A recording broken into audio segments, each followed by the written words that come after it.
যেটা boat fitting করছে এখানে দেখেন, আপনারা চাইলে একদিন পরই বোট ফিটিং করতে পারবেন। কিভাবে ফিটিং করবেন, এই যে 10 ইঞ্চির গাঁথনির উপরে বাতা ছাড়া, তার কাটা আমার কাটা ছাড়া, টোটালে কোনো বাতা মারি নেই, পুরা ওয়ালের সাথে, ঠিক আছে।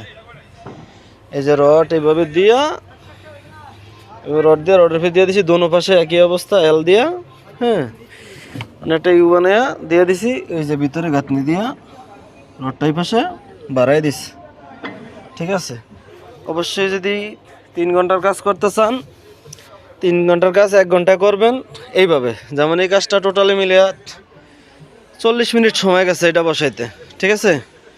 40 ফিট জিনিসটা আমরা 40 মিনিট গেছে এবার এসে দোনো পাশ ফিটিং করতে।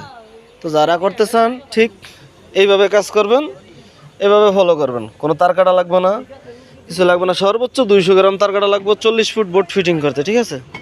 এই যে, ঠিক আছে।